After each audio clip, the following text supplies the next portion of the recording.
question is, are you ready?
What do you guys want to talk about? Let me talk to you.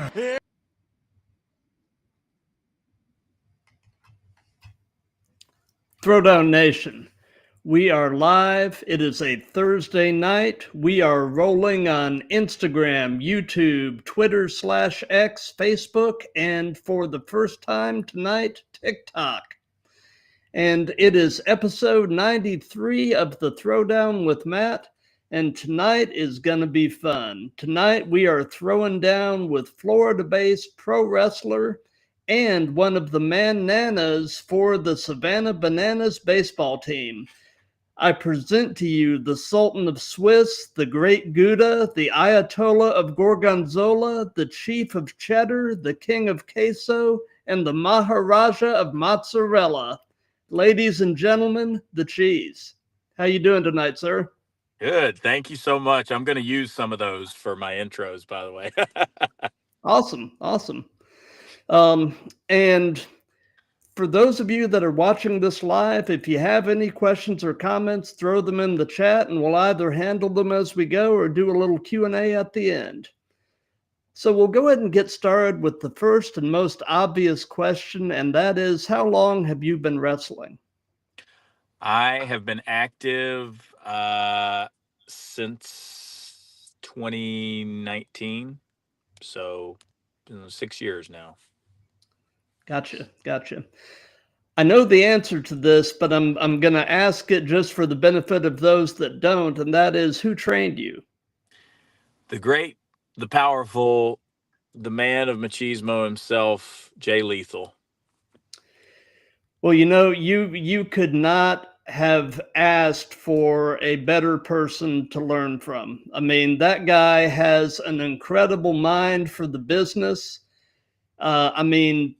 And is beyond talented in the ring as well as just, oozing charisma. I mean, honestly, yeah, Jay could. I think anything I've said this before publicly, but I'll say it again. I think Jay Lethal could.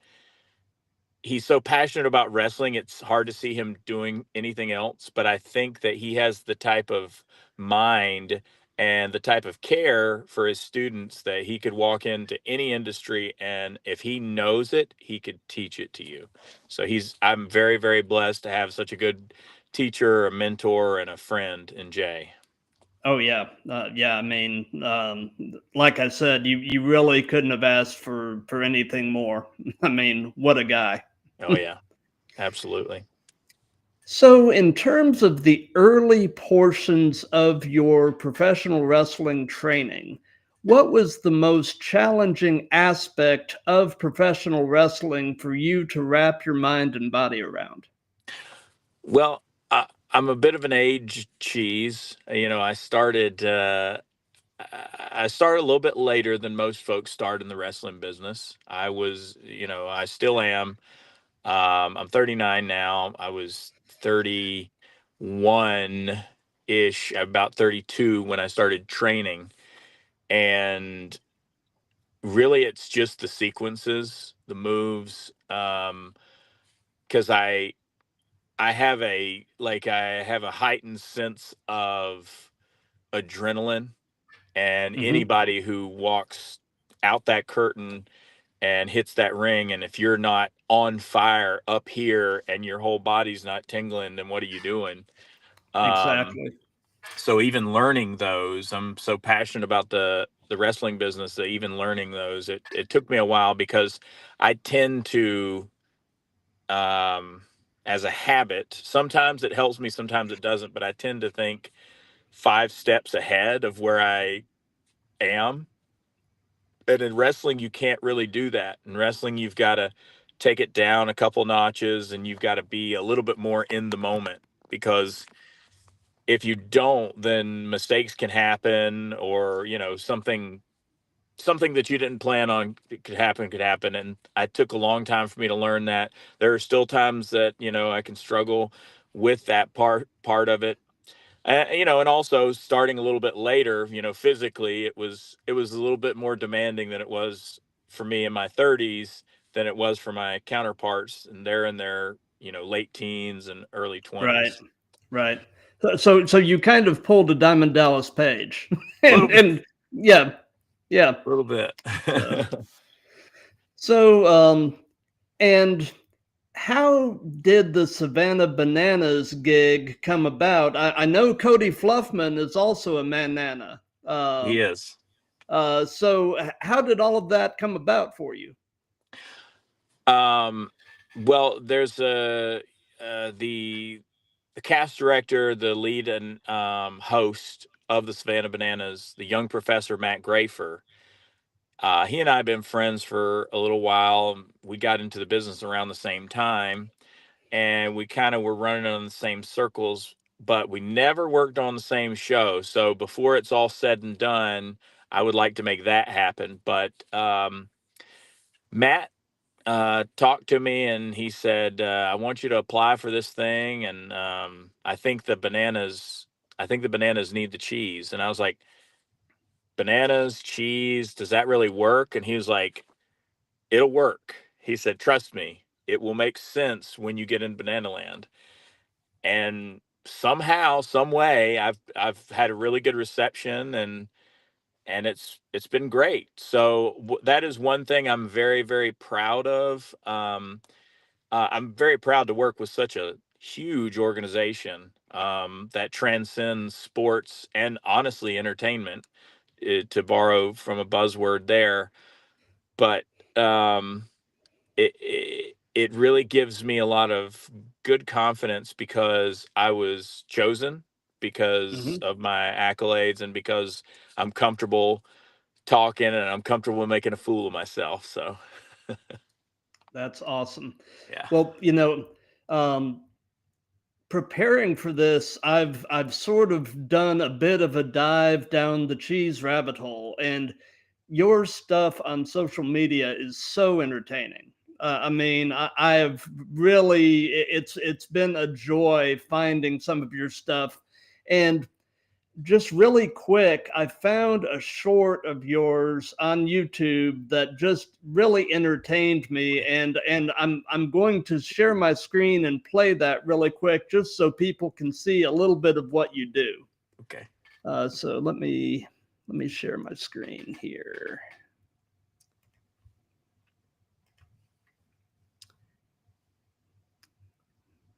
Hey folks, Whoops.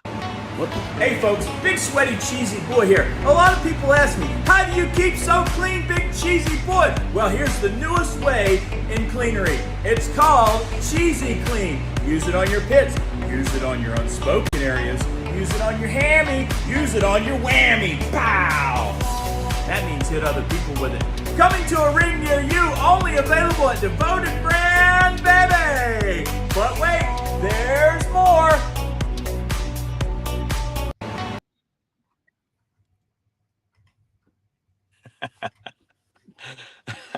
I honestly, You I just don't seem to have forget that I've such a made. good time.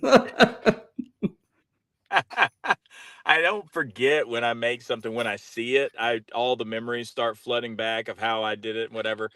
That was so that's my cheesy clean campaign. For every shirt I have, I try and do a campaign for it, like a mini marketing campaign, because I really love marketing. And honestly, in the pro wrestling business, if you can't get into marketing, then you're not going to be successful at selling your merchandise, which is a big part of the lifeblood of a wrestler's income, I would say. But the fun fact about that video, the cheesy clean campaign, was actually one of the people that I love the most, and one of my heroes was Billy Mays Oh Jr. yeah. Uh, who's famous for the Yeah. OxyClean and so many different things. He was a famous pitch man, and he had all this Yeah. energy and Bam. just, and Yeah. yeah, just all this chutzpah and everything. And I know his son, Billy Mays the third. And of course, I'm not going to go to OxyClean and say, "Hey, OxyClean, can I rip off your design and make it the cheese?" And because they would be like, "What?" First off, they wouldn't answer, but no, I did that. A really good friend of mine who does all of my merchandise, devoted brand. His name is Michael Biller.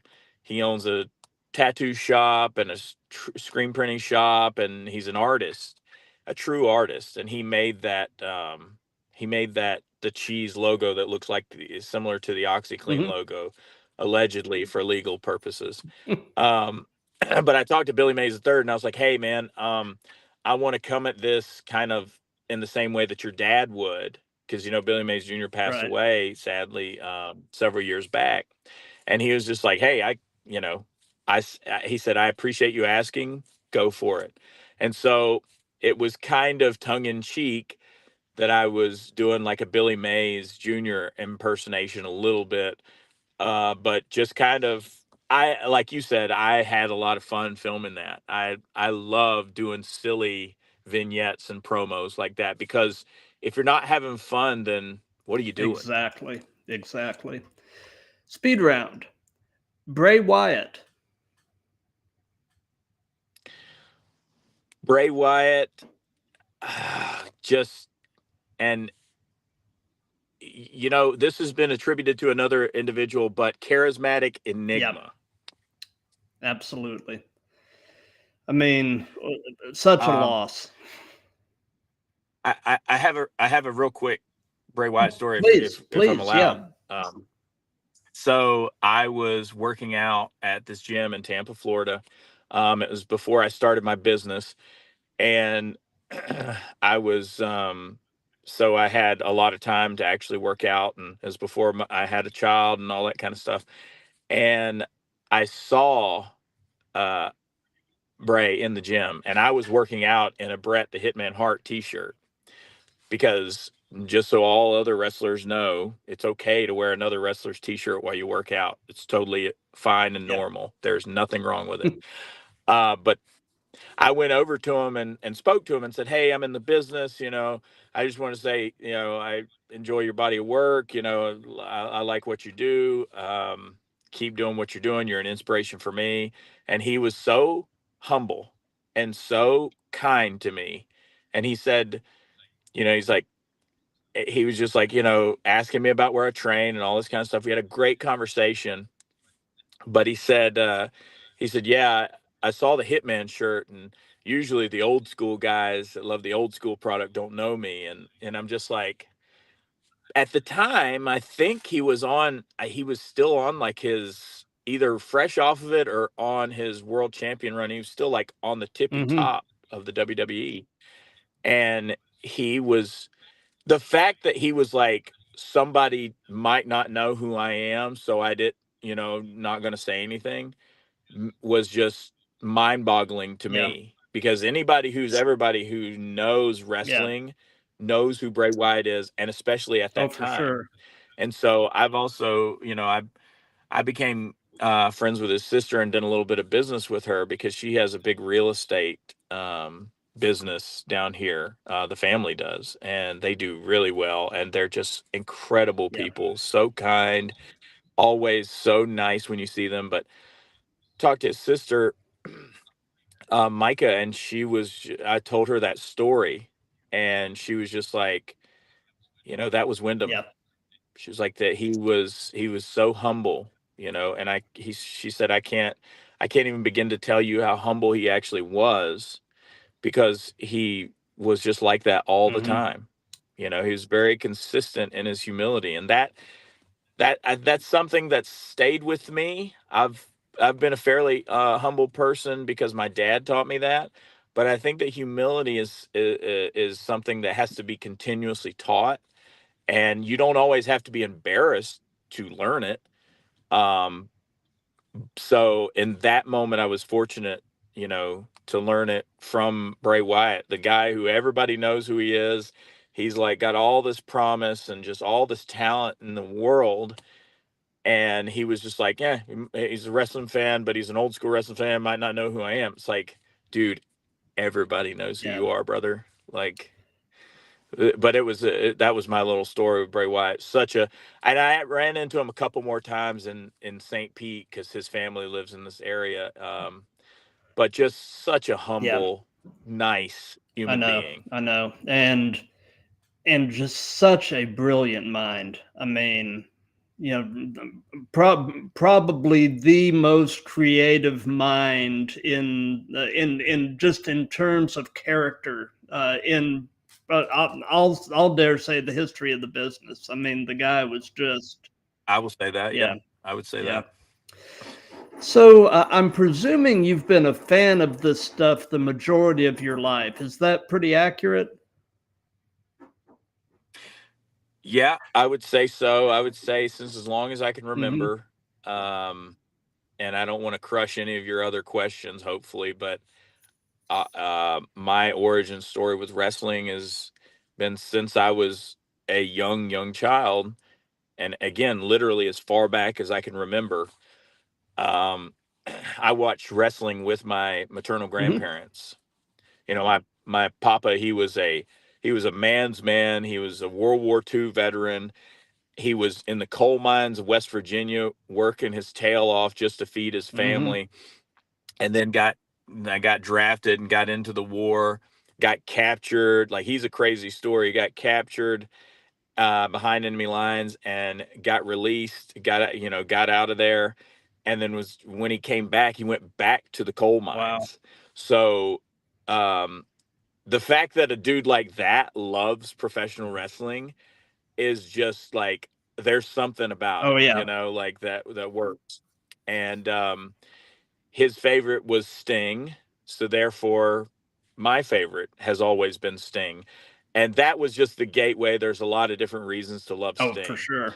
But his wife, my nanny, my grandmother, as I called her, as nanny, when he passed away in the early 90s, we kept watching wrestling together because it helped her feel closer to him, helped us Right. both really cope with his loss. And so he's always my grandparents, it was always this connection with them that I had through wrestling.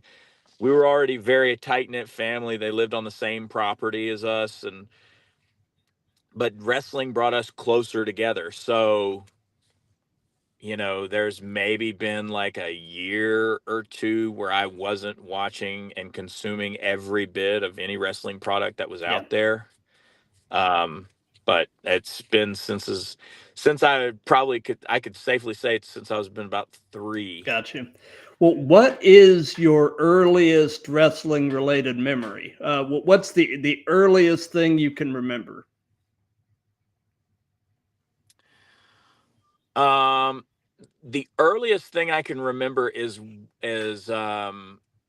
when my papa would turn on, like, just and I am romanticizing it a little bit, but I'm not completely making this up. It was just when he was ready to turn on the Hmm. TV, and you could see that for us, it was, we're out in the woods, Hmm. okay, in North Florida. And you'd get scrambled transmissions of stuff that was left over, and occasionally we could get some NWA, early Oh yeah. WCW stuff come through. And I just remember, and this is just a flash of a memory, but I just remember my papa would turn on the TV and he'd do that thing that you used to do back in the day. You'd pound the top of that TV, smack, smack, and then it would Yeah. straighten out. And I just remember he would pound, pound, and then Sting, like a highlight reel of Sting would be up there, and it'd be, just Sting versus Vader, Sting versus Muda, Oh yeah. just like all the classic characters, and they're recapping that for some NWA, WCW stuff going on Yeah. there. So it's just that intro to like how to start watching wrestling. It's very poetic how it starts with an act of, Oh yeah. violence on the TV to get it Yep. going. Yep. Yeah, I've been a fan since I was about 11, and I'm 55 now. And my earliest memories as an 11-year-old kid in Florida, watching Florida Championship Wrestling with Gordon Soley doing the commentary. The first feud I remember was Dusty Rhodes and Kevin Sullivan.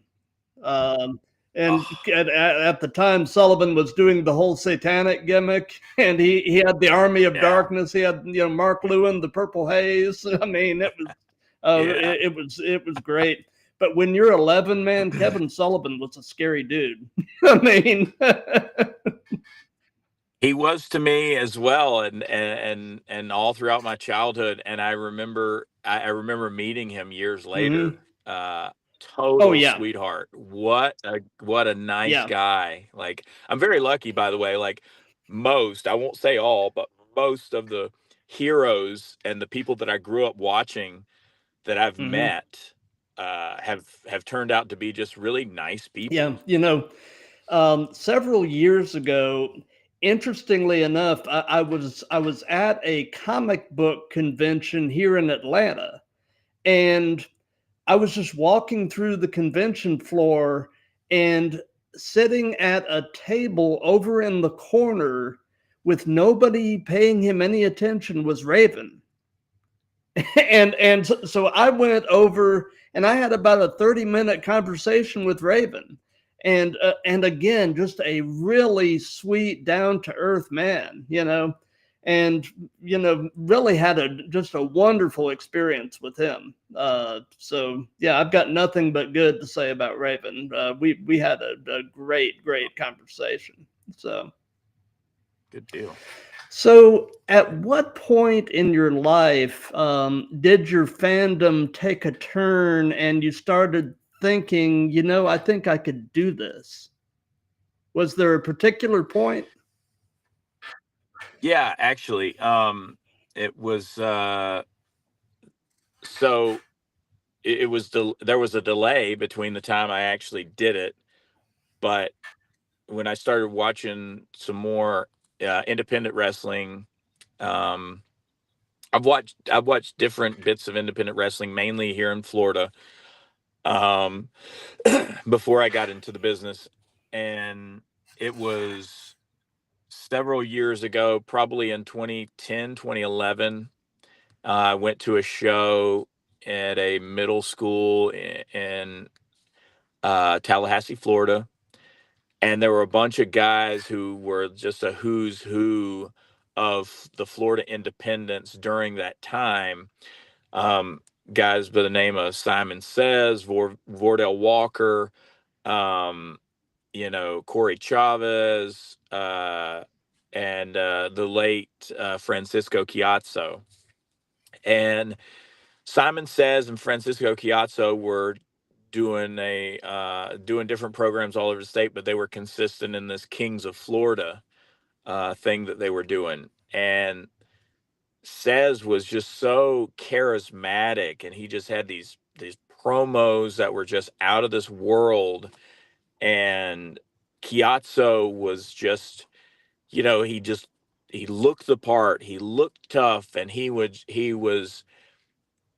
tough in his promos as well, but as a team, they were just completely unstoppable. And I saw those guys, but the biggest thing that set them apart from everyone else, and I'm not saying nobody else was having fun, but those guys, they were having fun. Hmm. like Cez and Chiazzo were just having the time of their lives, and I was just like, I I I really want to do this. Like, this is something I'd like to do, even if I just wrestle one match. I would really love to just be a part of this industry, to be part of this business somehow. Mm-hmm. And so somewhere in the annals of the internet, there's a blip in history that I got involved as just very quickly. I tried to do some wrestling journalism, and it was fun talking to a couple of the guys. It only lasted for a few times, but boy, was it was just like, it was a rush. And then I was like, I got to go further. Some point, I got to go further. And so that was the point. So I'd say it was probably around 2011 that I knew I had to do it at some point in my life. Gotcha. Let's see here. Speed round. You mentioned the charismatic enigma earlier, so Jeff Hardy. Jeff Hardy is another one of those guys that, like a lot of my friends, huge, big time fan of Jeff Hardy. And I love Jeff Hardy and respect Jeff Hardy's work. His body of work is just undeniable.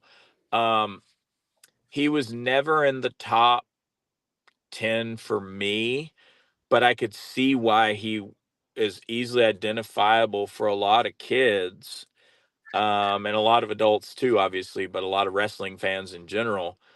He just, the charismatic enigma thing, the amount of abuse that he was willing to put onto his body in the vein of entertainment, and he was an innovator. Yep. Is an Yep. innovator.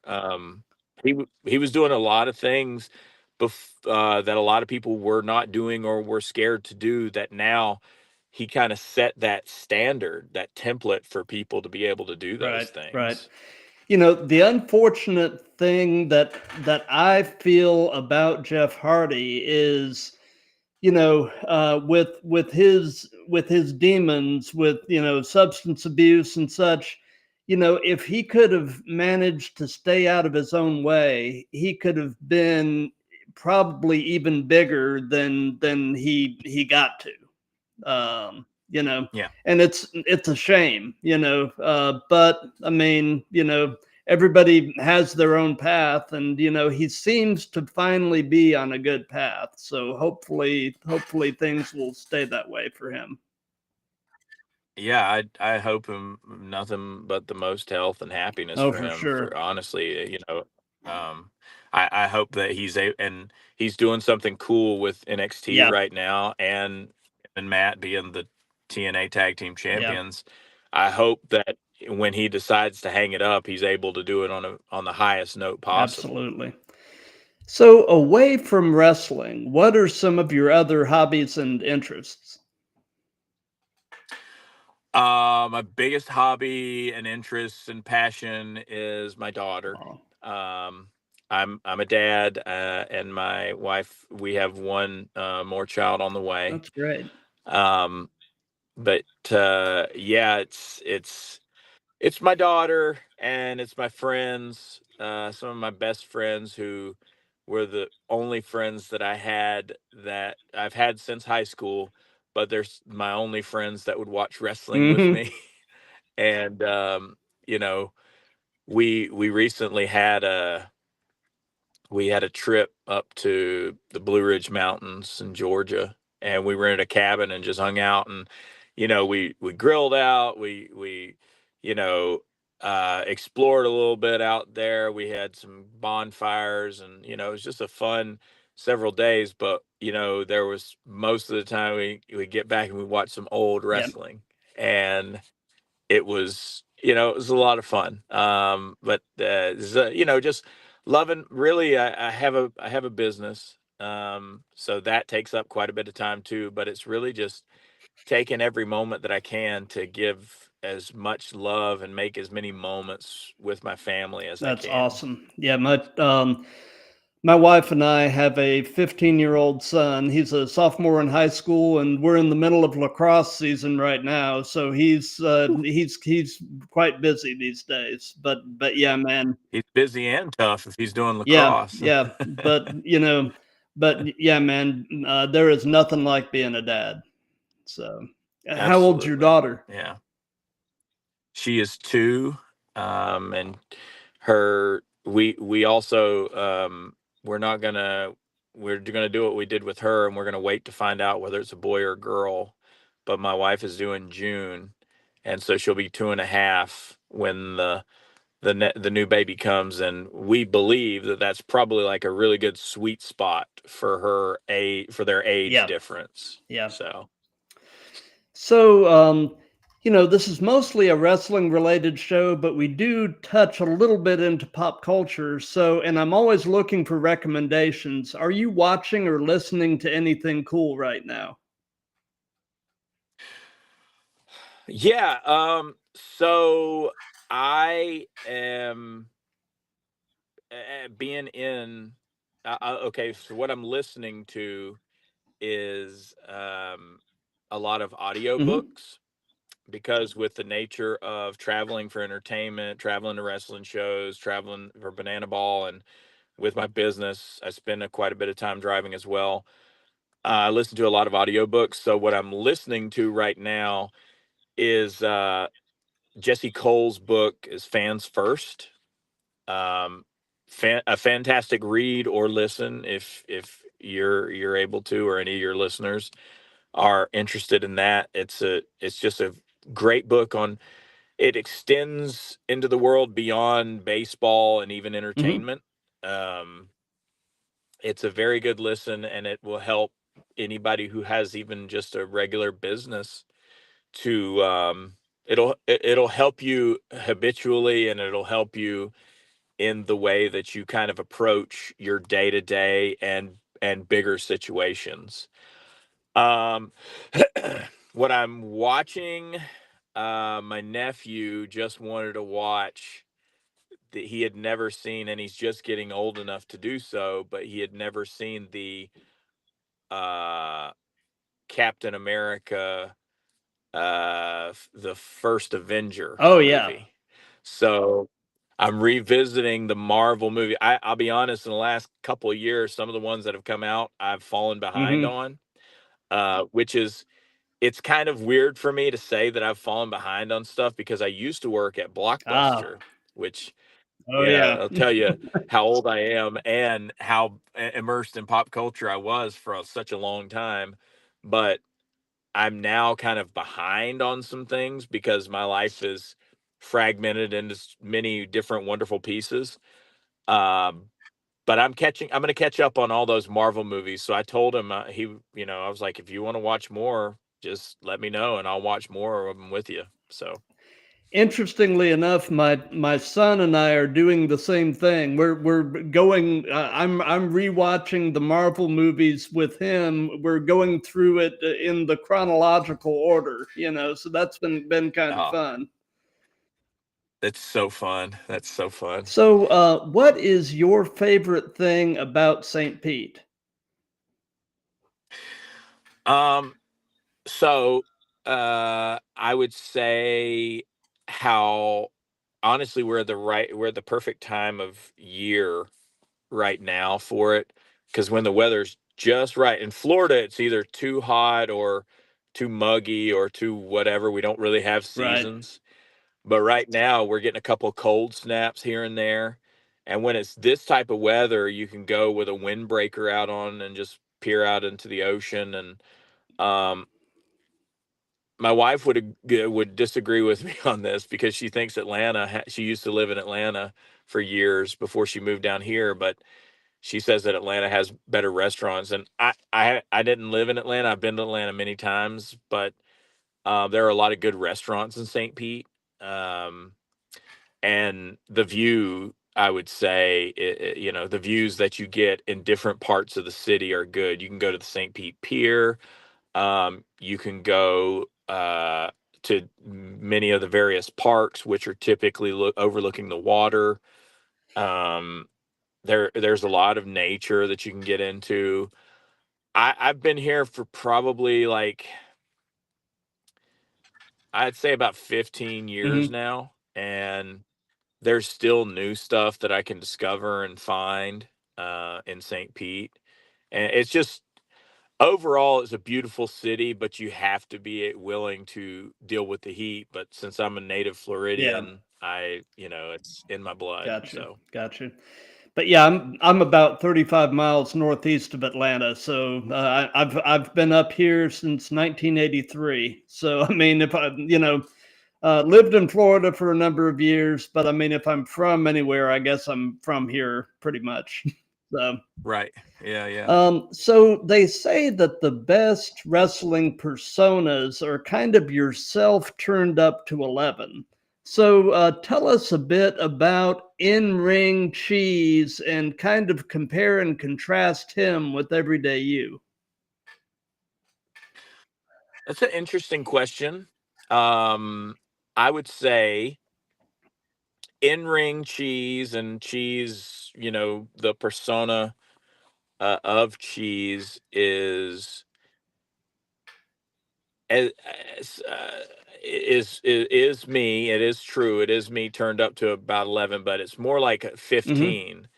Um, Interestingly enough, talking about the fans first book and talking about Banana Ball and Jesse Cole, and he has this whole mentality called fans first. And ironically, that's the name of his actual company. It's Fans First Entertainment. And fans first is an ideology that I've lived with before I even got into wrestling. I've always been big in any job I ever worked before that was customer service based. Is I would get in trouble for taking the customer service up 10 notches, because I always know that customer service is the best way to retain customers. And so if you take that logic and apply it to whatever it is that you're doing, you'll always win. Matter of fact, that's why my business has been successful, is because I've been loyal and I've been honest and I've been fair.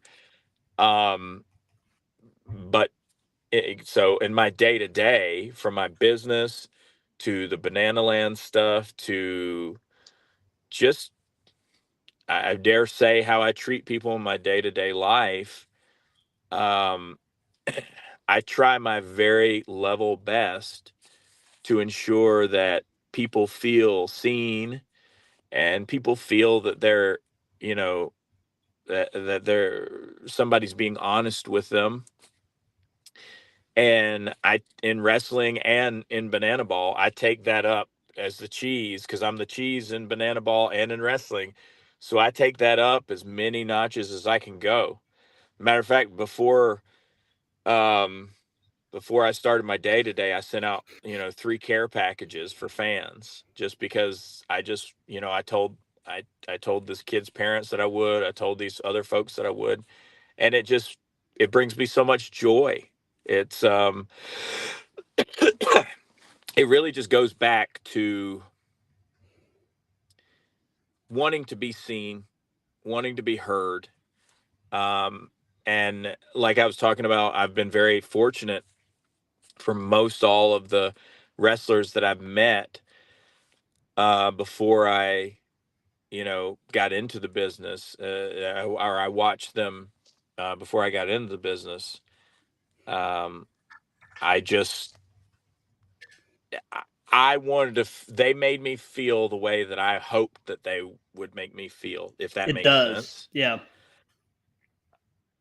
Because there's, there's nothing worse than having a perception of someone that is positive and meeting them and having that perception crushed because they're a negative person or a toxic person, or they don't know how to interact with people or anything like that. And it's just kind of disappointing, and you get over it, but man, it leaves a lasting impression on up here and right here.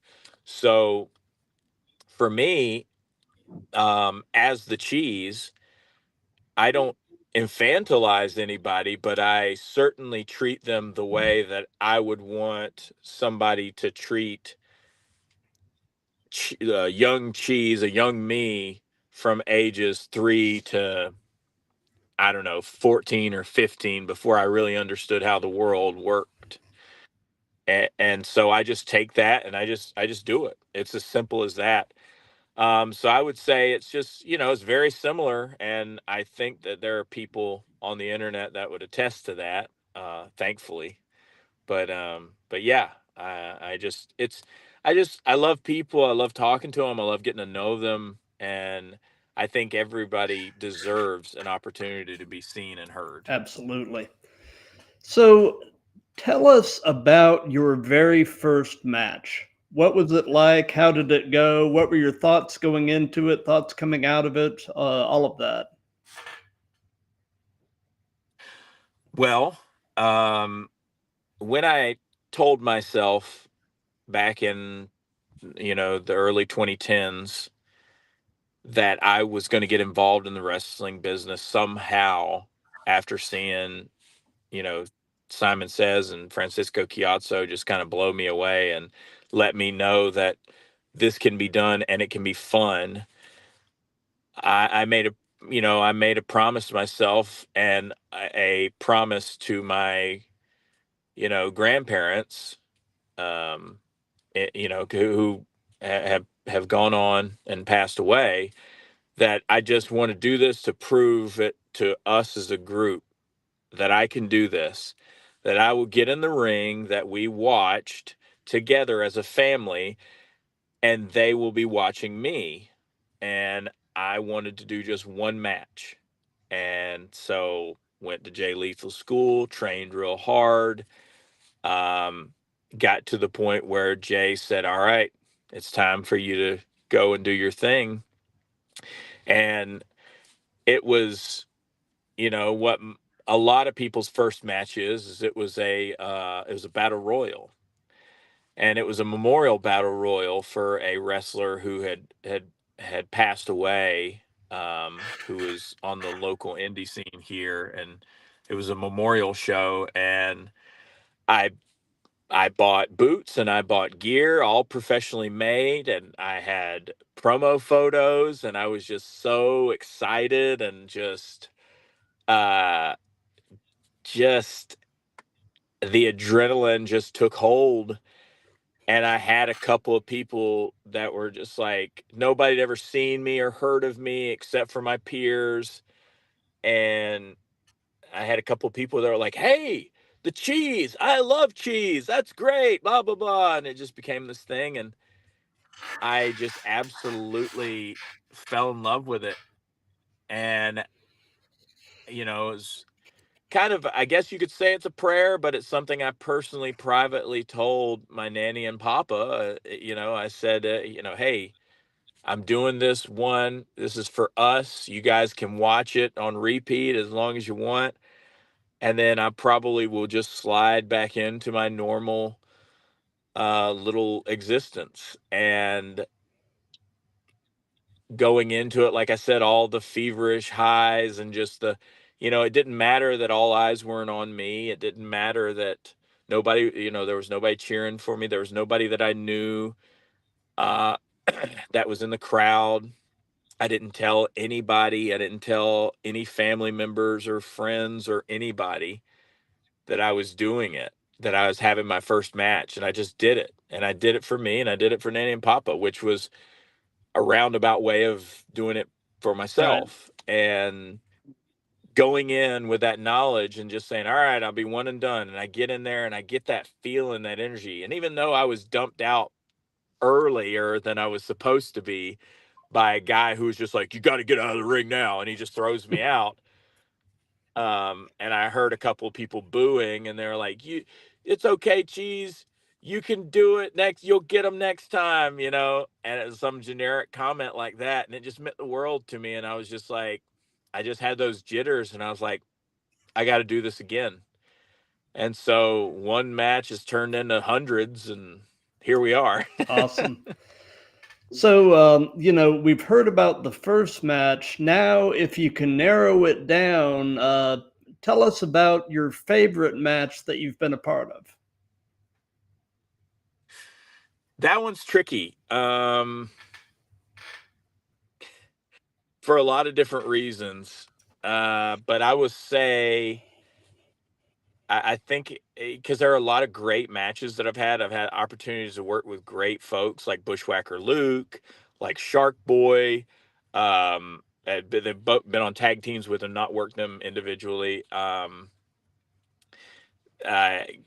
got to work in the NWA and the Crockett Cup and uh, all that kind of stuff, and been on TV and big YouTube shows and various things and all that. But I would say my favorite, because it was very sentimental and it was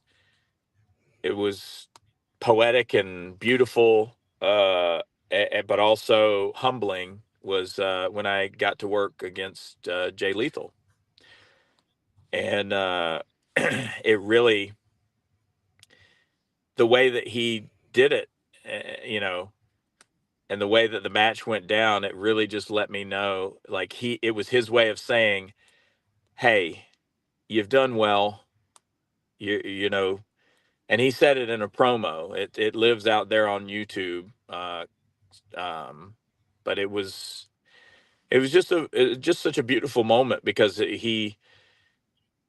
nor, I'm guessing, and I won't speak for him, but I'm guessing that him and anybody else who ever saw me, when I was struggling to get going in the business, probably never thought that I would have a one-on-one match with Jay Lethal. One of the biggest and best and most reliable names of characters in the entire wrestling business. And I am for sure biased, but I will fight anybody any day on that, because the fact that Jay Lethal doesn't have, multiple world championships in his hand right now is a crying shame to me. Absolutely. But it's because I love the guy, but he doesn't necessarily need it, because he's such a lovely human being, and just a force, Absolutely. Speed round. Ace Austin. Ace Austin, incredible physique, incredible athlete. I don't know. I'll be 100% honest. I don't know as much as I should about Ace Austin, other than I've seen a few matches, seen what he can do, and I just think that there's not. It's only a matter of time before Ace Austin is going to be like a household name, if that makes sense. Yeah, he is somebody who I feel is right now kind of criminally underrated, and hopefully, like you were saying, the right break is going to come along for him, because he's got the it factor. It's just a matter of getting him on the right platform at the right moment. So it's like anybody's opportunity. It's the bolt of lightning that hits when they least expect it. Absolutely. So, I know that there are really kind of 2.5 different ways of preparing for a match. You can either work it out with your opponent in the back, call it in the ring, or do a hybrid of both. Do you have a preference? When I first started, and I think that this might be true for most people, when I first started, I preferred the step by step by step by step, and let's go over it 10,000 times before we go out the curtain. But I think now it's more of a hybrid. I'll get a skeletal structure of the match with my opponent, and really that's all we need. We need it's like writing a paper in high school. You need an intro, you need a body, you need a conclusion. And so right now it's like, I like working with people who like to have fun, and I enjoy working with people who are team players. And if you work with one of those people, who are fortunate to work with one of those people who are team players and like to have fun, you can say, here's what's going to happen in the intro, here's what's going to happen in the body, here's what's going to happen in the conclusion. But we can mix match up as long as those three things happen in that particular order. We can add some, our own English on it. We can throw the pizzazz on there. We can feel the crowd. That's the biggest thing why I say I like the hybrid, because if you're not paying attention to that crowd and what they want and what they're enjoying in that moment, and extending it just enough to where they can cheer a little longer, boo a little longer, clap a little louder, then it makes the match more difficult. So that's where I am. I'm kind of a hybrid person now. Some guys don't like to talk before they go out there. I like to talk a little bit, but I don't need to talk that much. Gotcha. But yeah, reading the crowd is an art form. I mean, and being able to kind of change your approach on the fly, depending on the crowd is definitely a skill. I love to connect with that crowd. I love any opportunity I can take to connect with them, and even if it's in a small, subtle way, I make sure that I do that, because again, it goes back to what I said before. As the cheese, it is my solemn duty to make sure that I am interacting with everybody in that crowd, that just the way a young cheese would want it to happen. And then, there are certain times where it's like, hey, what makes me pop, as we say, well, it's this or that. And so the certain things that made me pop as a kid didn't have me popping as an adult, and vice versa. So I learned to temper and tailor that. And I would dare say that I've gotten pretty good at it. Gotcha. So if you could only be one, would you rather be great in the ring or great on the mic? Great on the mic, easy, because I am not I'm not great in the ring. I consider myself good. Could I be better? Yes. And I strive to be, but I would say if you can be the greatest athlete the world has ever seen, but if you can't talk on the stick, you've got nothing. Absolutely nothing. Now you can cover that up and accentuate that. One can begat the other and play off the other, but you can have all the skills of technical wrestling in the world, but if you can't talk to people and convey the message of professional wrestling, then you have nothing. Right. So, do you have an all-time favorite match as a fan? A match that you can have watched it a million times and it just never gets old, and there's always some new little nugget you can pull from it. So, it's hard, because I'm also like, my memory's waning on certain things. So like stat wise, I'm not good at saying, 1986 Sting versus whoever, but like, I would say, the New Japan, or the All Japan, whichever version of Japanese strong style company it was, that hosted Sting and the Great Muta.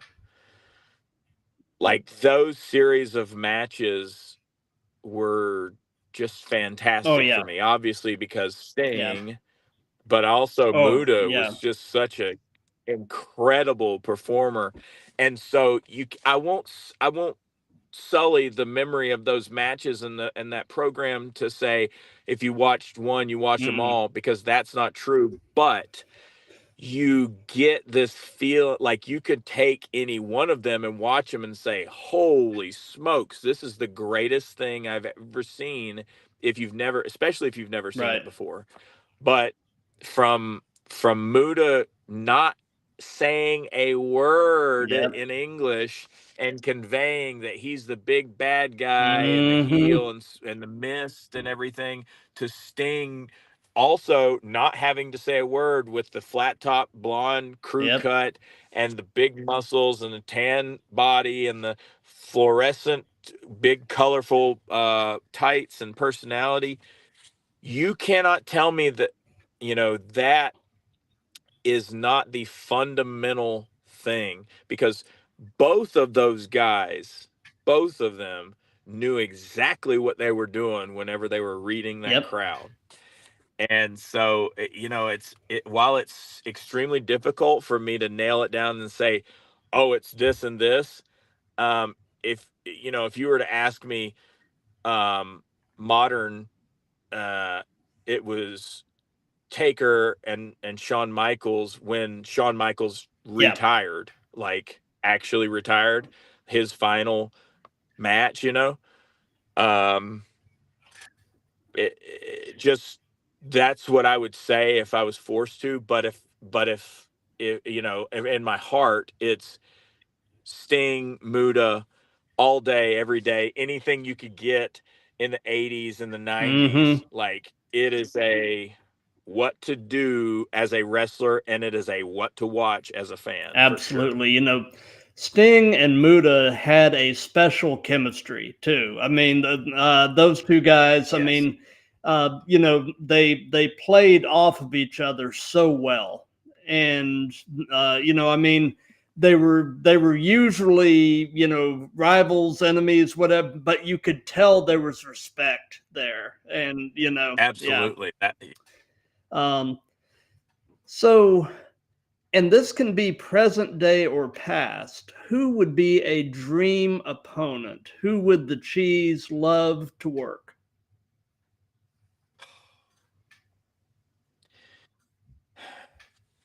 You know, it is difficult. That's a difficult one to say, but I would have to say, just because we could have so much fun, I think, and he would be he's the most professional wrestler there is, but the Undertaker, because it would be a nightmare scenario for me as a baby face, but a old school heel, early days Undertaker with the gray Oh garment yeah, and all, and the real dead man yeah. stuff, like where he's just not talking. That would be a dream for me, because he would he knows. You talk about reading the Mm-hmm. crowd and knowing what they want, like that would that would be it for me. Because, and also because he's so professional, he wouldn't kill me. Yeah. Yep. But I think it would be so much fun to just be able to, go through the gamut of all the greatest hits of the Oh, for Undertaker. sure. That would be For a sure. dream. Yeah. So, what is your favorite move? Is there something you just really enjoy doing? And on the flip side of that, is there a move that you won't do or you would at least rather not do? And that can be giving or receiving. Okay. My, I would say my favorite uh to do would be, I call it the lethal cheese. It's a palm strike, and I have a piece of cheese, and I rear back and rear up and just run through my opponent and smack him with a piece of cheese. Nice. It's my favorite for so many reasons, because it's on the nose. It's who I am. I am the cheese. Um, it actually looks pretty rough. There's some real physical contact going on. I get to fly through the air, and it's fun and funny, and people react to it in crazy ways, and it's just like it gets raucous applause every time I do it.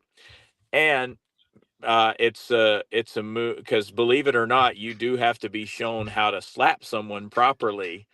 I mean, it's not really a slap, it's a palm strike, boom. And my buddy Jay Lethal gave that to me, and I said, I want to call it the lethal cheese. And of course, Jay, being the humble guy he is, he's like, no, don't call it that cheese, call it something else. I said, Jay, calling it the lethal cheese, okay? And which coincidentally was when we tag teamed together. We got to tag together as well. We were called Lethal Cheese. Nice. So um, it works on a lot of different levels. But the move that I don't like uh, giving or receiving would be the belly to belly overhead suplex. Mm-hmm. Because there's a lot of moves that you can do or take that you can mitigate injury or mitigate how it doesn't look that great or whatever in mid move or post move or whatever. But belly to belly, when it's executed well, I will say this: a belly to belly overhead suplex, when it's executed well, looks great. Mm-hmm. But two things: it only looks good if it's being given by someone like Brock Yeah. Lesnar, who's just this big hulking guy and is going to be throwing you with so much strength that you're going to naturally sail over him and forward roll and tuck your chin and hit your back and not your neck and head and all that stuff, like what happened to Big Yeah. E. That ended his career Yeah. essentially. I think if he's still out of the business and not coming back, but that's just one, and it's not because of that Right. instance. Anytime somebody wanted to do that in a match beforehand, and it was rare, there was just a couple of times, I just said, quite frankly, I was just like, no, thank you, because I'm just not interested in giving that or receiving that. Gotcha. So. Gotcha. So, you've been doing this long enough that I'm sure this applies. What hurts right now?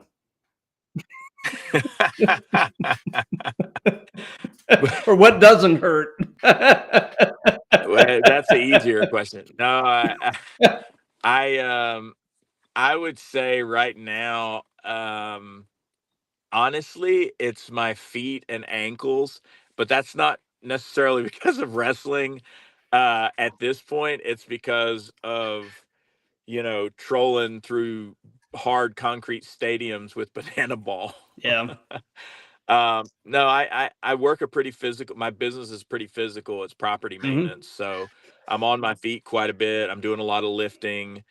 I would say, like, it's my upper back is constantly in a state of just like feeling like a brick, and my feet and my ankles, that those are the big touch points. Other than that, knock on wood, everything is doing okay. I'm sore here and there, but nothing major feeling where I need to have any kind of surgery or anything like that. That's a blessing. Yeah, absolutely. So, speed round. Potentially you could know him as two different names now, Elias, or now he's Elijah. So, it looks like $1,000,000. Super great physique. He looks like a wrestler. Got the beard, the hair. Wears the drifter indie musician outfit. Can actually play the Yeah. guitar. Has a good presence. Never met the guy, but on all accounts, I've heard that he's a genuine, good person. Um, but I think he's a great spectacle for wrestling. Honestly, here's what I would do if I were him or if I were somebody directing him. Not saying that what he's doing now isn't working, because he's been consistent on crossovers and brands in the indies. But what I would do is if I were a booker or a creative director for Elias or Elijah, I would give him the Shark Boy effect, which what I mean by that is when Shark Boy during his TNA run hit his head and came back, and he was like a stone cold version of, he was like, oh shell yeah. I would do something similar where uh Elias or Elijah would, it's like what they do with him when what he call himself when it was his Oh yeah, brother, Ezekiel. Ezekiel. So what I would do is I would add another brother to his persona, but have him like he's knocked out, and that somebody finds him and looks at him and says, "Hey, you look like Elias. You're are you Elias? You're a wrestler." And he's like, "No, he's suffering from some kind of amnesia. He's like, I don't know who I am. I don't know where." But then like make him into an 80s stylized version of a wrestler. Like he's already Oh, that jacked. would be great. He's got the beard and the hair, but put all this 80s style stuff on him. Make him basically a cosplay wrestler that looks like $1 million. Like that's what I would do with him if I had like creative control of his trajectory. He's doing fine. He doesn't need me or anybody else right now, or certainly during his WWE run, but that's something fun I would do with him, is add another brother to Oh the yeah, mix. that's great stuff. So, what is your take on the role that social media is playing as a promotional tool in wrestling?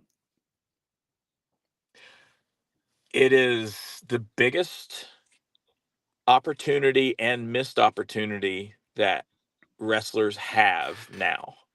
And why I say that is there are some wrestlers out there that are just phenomenal on the indies. They just beat themselves up and run through the gamut and just do everything right in the ring and on the mic. But the caveat is that a lot of them, the only time they post something on social media is when they're forced by a promoter to cut a promo. And that to me is very sad. You have I'm not going to call anyone out, but I could name a long list of probably like 40 different individuals in Florida who do not post on social media enough.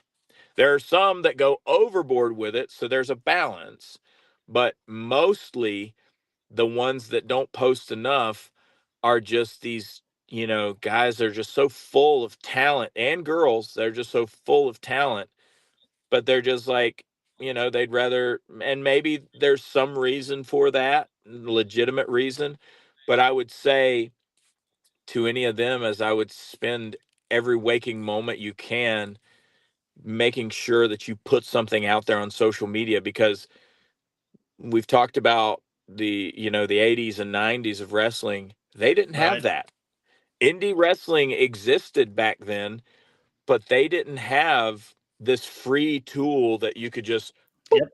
blast off and hit millions of people potentially. Now, you got to fight with the algorithms, and Yeah. you got to sift through a lot of stuff, and there's still some.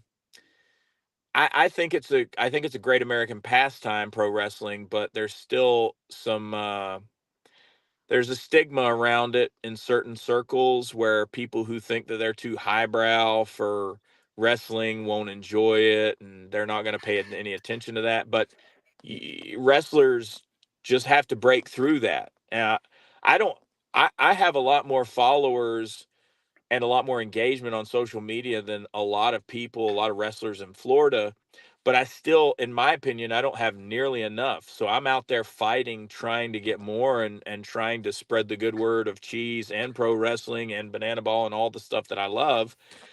But it is the most powerful tool. It is today's television and cable and news all rolled into one thing. So why wouldn't you use it, you know? But like I said, there is that balance that you have to find, because you can post too much, especially if it's off topic and it doesn't make sense. And, you know, people kind of abuse social media like that. But I would say it's, you know, as long as you can hit that balance, it's really the most important thing. I mean, if, you know, you talk to guys who have been in the business for a long time, and the consistency that I've found from any of them, you know, is they say, man, if I had a YouTube or a Facebook or Instagram or TikTok, Twitch, whatever it is, if I had that back in the 80s and 90s, who knows where I'd be today, or what the climate would have been, or whatever. It's like, and here's the thing, Bushwhacker Luke, a personal friend of mine, a Hall of Famer, one of the greatest tag team wrestlers of all time, one of the coolest and most interesting, funniest characters of all time in this business, is on social media today. And he is pushing content out there constantly. And, you know, he doesn't even wrestle anymore. And, you know, you could name a who's who of old school wrestlers who are doing it. That should kind of have people who don't do enough of it in the business taking notes. Got you.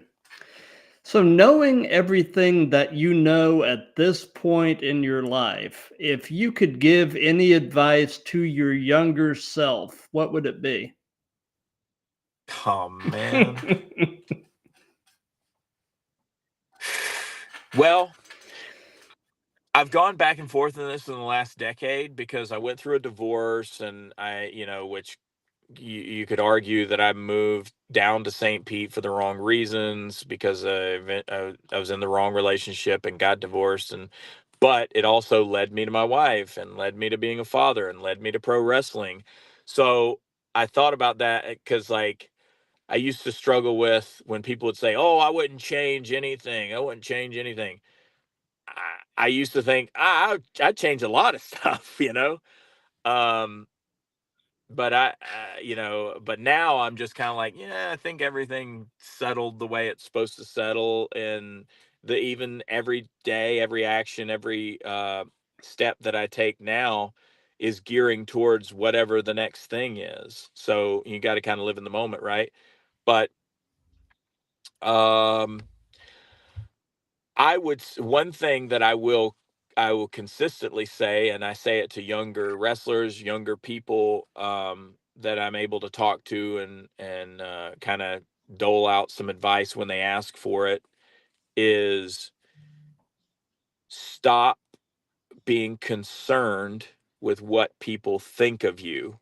And what I mean by that is, don't be afraid to make a fool of yourself in a silly way in the name of entertainment, or don't be afraid to dive deep head first into the thing that you're passionate about. Don't be afraid to love who you want to love. Don't be afraid to start that business. Don't be afraid to um don't be afraid to do that crazy thing, because and also part of that comes with, don't be afraid to suck. And so that is really at its core. The things that we do, a lot of the times what's holding us back is, we'll say, oh, it's not going to be good, I'm not going to be perfect at it, whatever. And that comes back to caring about what others are going to think of your finished product.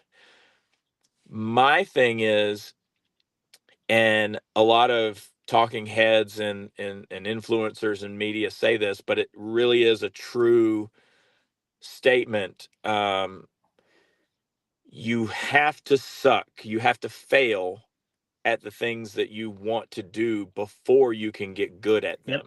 Because failure is the only way to learn. And honestly, the way you have to look at failure is just a test launch for you to retool and do the next thing. There are certain points that you can reach where something, if it's not for you, it's not for you. Stop trying to square peg around hole, yada, yada, yada. But I would say in that sense, and when it comes to becoming who you really are, stop caring about what other people think. And if I had had that whenever I was younger, I would have probably been to the point. I'm very happy in my life now. I've built this great little ecosphere of people and friends and things, and just living the way that I want to live. I probably could have had that well before my 30s if I just listened to that one little bit of advice. Gotcha.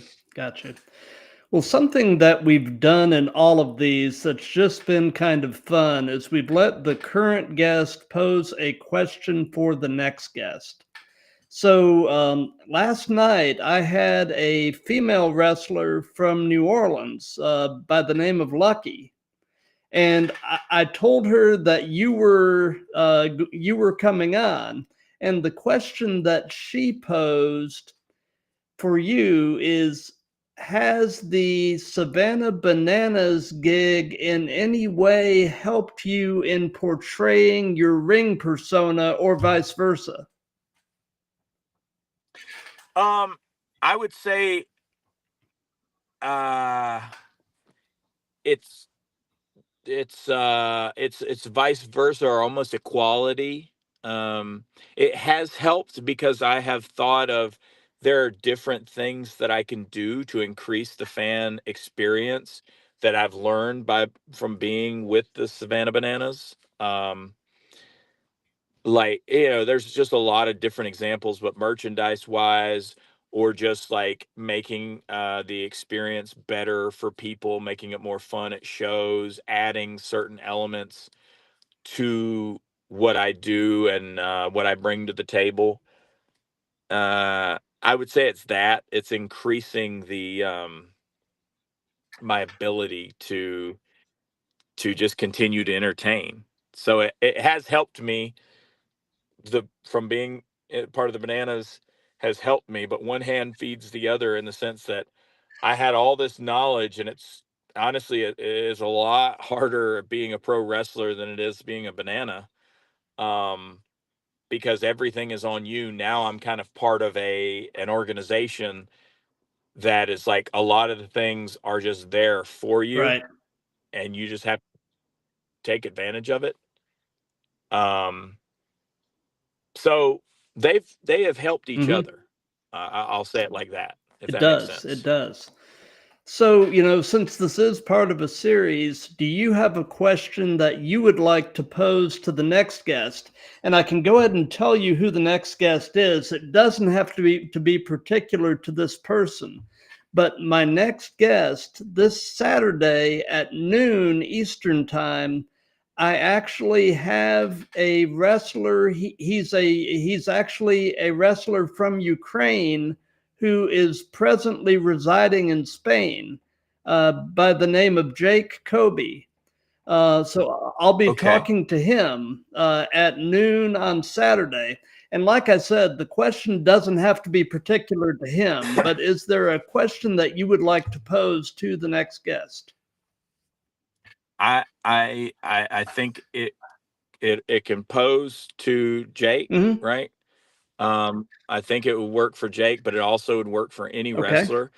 And it is interesting that he's, you know, from Ukraine, residing in Spain. He's already international.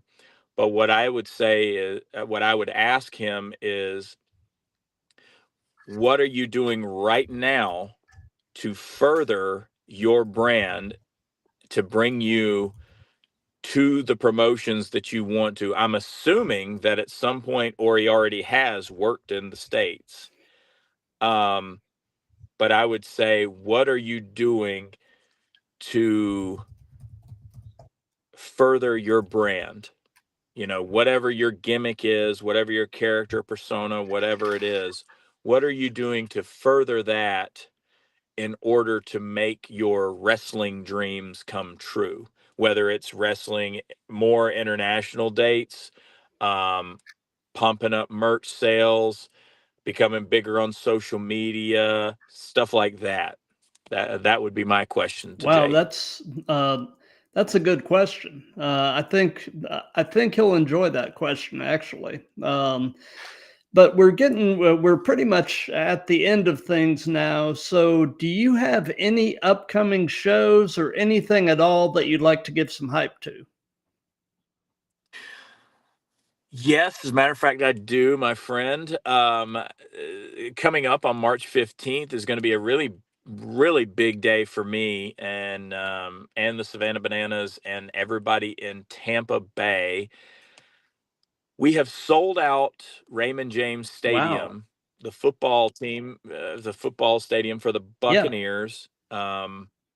They is we were gonna the Bananas were gonna play at Tropicana Field, which is where the Tampa Bay Rays play, um, or played, but the roof got blown off from the last hurricane that came Right. through, so no game there. However, we obviously moved to Raymond James, but I'm or so I'm told I'm fairly big in the Tampa Bay area as far as being the cheese and being a wrestler, and I have a lot of people coming to that show to see me.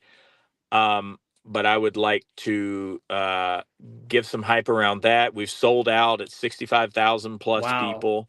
It's just going to be one day. Normally, banana games are 2 days, and I believe this is the first NFL stadium. Um, they are going to be playing it in Charlotte in June, which I will not be there for that one because around that time my second child will be born. But um, Tampa Bay is going to be a big, big deal for a lot of people, and myself included. Wrestling wise, I have a show later this month.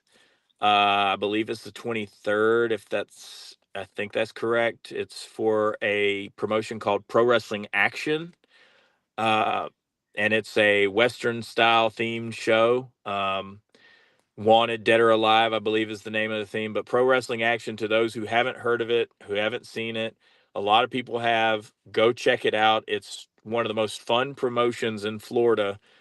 And I'm put in a precarious position where the last guy that I had a match with, who he viciously attacked me with a chair, he is now has to be my tag team partner. We have to partner up by the name of Joey Galore. Wrestles in Florida and Chicago, and just one of the craziest performers you'll see. And then soon after that, I'll be returning to a promotion again, one of the most fun promotions in Florida, called Mayhem on Mills. Now, both of those promotions, Pro Wrestling Action, Mayhem on Mills, are in the greater kind of Orlando-ish Hmm. area. But the crowds are just so electric, um, and the fan base is rabid and beautiful and fun. Yeah, other than that, the only other thing that I can hype up is the birth of my second Oh, child. that is so exciting. I mean, Yeah, that yeah. is just super cool. Um, and I wish you and your family all the best on that. You know, that is just super. But Thank you very much. I But appreciate it. as far as what we've got going here at the Throwdown, like I said, Saturday at noon Eastern, I've got episode 94 with Jake Kobe, the Ukrainian wrestler that's currently residing in Spain. It's actually going to be my first truly international guest. Oh, good I've for you, had man. some guests in Canada before, but as far as separate from North America, this is going to be a first for us. So that's That's pretty awesome. neat.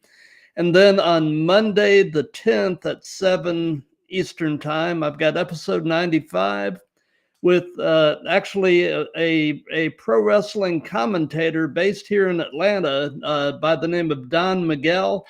He actually is affiliated with the WWA4 wrestling school up here that's run by AR Fox. Yeah. Oh, wow. And then on Wednesday the 12th at 7 p.m., I've got episode 96 with a female wrestler, the prestigious Professor Angela Fuentes. And I'm actually at this point, I am booked pretty much through April. I'm doing 2 to 3 of these a week, and it's rolling on. This thing's really taking on a life of its own, and I'm just having a blast doing these. And for those of you that have been watching this live, thank you. For those of you that'll be watching this on replays and such, thank you for that. If you like what we've got going here, do the old like, comment, share, and subscribe. And before we get going, do you have any final words you'd like to pass on to the Throwdown Nation? Continue to have fun, continue to get better, and don't ever, and I mean ever, let anybody tell you can't do something if it's something you feel that you were meant to do. Awesome. Well, I'll be back Saturday at noon. In the meantime, be good to each other, love each other, and keep